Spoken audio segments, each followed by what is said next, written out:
반갑습니다. 안성윤 목사입니다. 오늘은 요한일서 5장 14절부터 17절을 본문으로 하나님의 말씀을 나눠보겠습니다. 여러분, 100% 기도 응답을 받고 싶으십니까? 오늘 제가 비법을 알려드리려고 합니다. 아무한테도 말하지 마세요. 제가 여러분들께만 알려드리는 겁니다. 100% 기도 응답 받는 비법입니다. 자, 본문 말씀 보시지요. 14절이에요. 그를 향하여 우리가 가진 바 담대함이 이것이니 그의 뜻대로 무엇을 구하면 들으심이라. 자, 100% 기도 응답 받는 비법이 써 있죠. 뭐래요?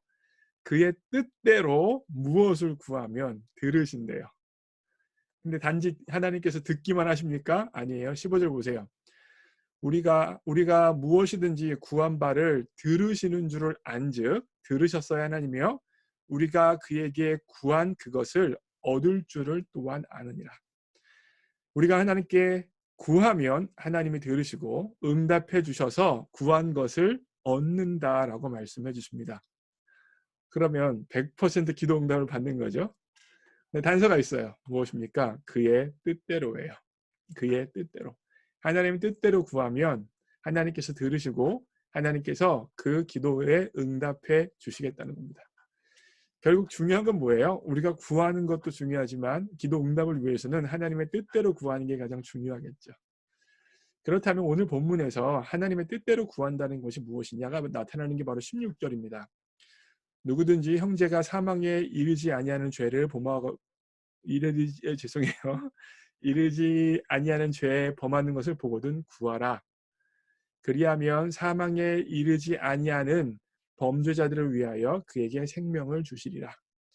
죄를 범하는데 사망에 이르지 않는 죄를 범한 사람들을 위해서 중보기도하면 하나님께서 그 죄를 범한 사람들에게 용서해 주시고 생명을 주시겠다라고 이야기하고 계십니다. 그러면 여기서 여러분들이 의문점이 생기실 것입니다. 사망에 이르는 죄는 뭐고 17절에 나타나죠. 사망에 이르지 아니하는 죄는 뭐냐.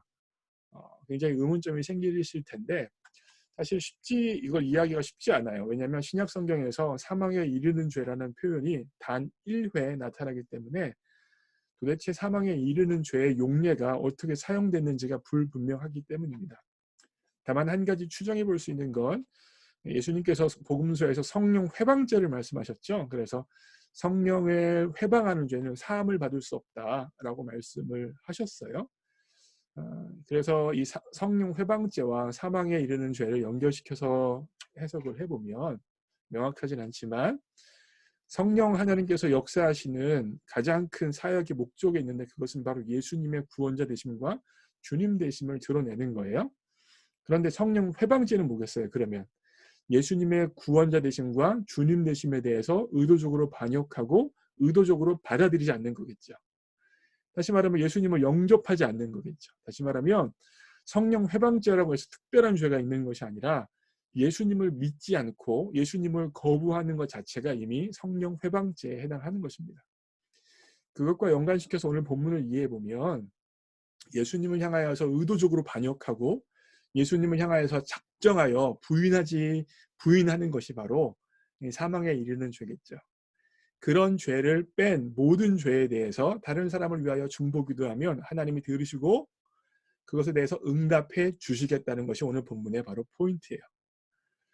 그래서 여러분들에게 부탁을 드리고 싶은 것은 자신을 위해서 기도하는 것도 굉장히 중요합니다. 그러나 우리 주변에 있는 형제, 자매, 이웃을 위해서 기도하는 게 기도의 응답의 퍼센티지가 훨씬 더 높습니다. 왜 그렇습니까? 아무래도 나 자신을 위해서 기도한다면 나의 이기심과 나 중심적인 기도를 하기가 쉽지만 나와 상관없는 다른 사람을 위해서 기도한다면 내 이기심은 사라지고 그 사람을 살리고 그 사람을 사랑하는 마음으로 기도하기 때문에 주님께서 더 응답해 주실 수 있는, 다시 말하면 주님의 뜻대로 구할 수 있는 기도가 될 확률이 더 높은 것이죠. 그래서 저는 우리 교회 블리밍턴 한인교회가 나를 위해서도 기도하지만 서로를 위해서 더 기도할 수 있는 공동체가 되어지길 원해요. 나를 위해서 기도하면 이기심 때문에 응답 안 될 수도 있죠. 그런데 다른 사람을 위해서, 다른 지체들을 위해서 기도하면 또 서로가 그런 지체들, 다른 지체들을 위해서 기도하면 중보기도의 공동체가 되어져서 하나님의 역사와 하나님의 생명을 더 맛볼 수 있는 교회가 되어질 수 있기 때문입니다. 여러분, 저는 여러분을 위해서 기도합니다. 여러분도 저를 위해서 기도해 주시고, 또한 여러분 속원들을 위해서 서로 기도 제목을 나누면서 중보 기도함을 통하여서 하나님의 뜻대로 기도하고 그 결과 기도 응답의 결실을 맛볼 수 있는 여러분과 제가 되어지기를 주님의 이름으로 축복합니다. 그러면 여러분, 이번 주 목요일이 요한일서 마지막입니다. 그때까지 건강하세요. 바이.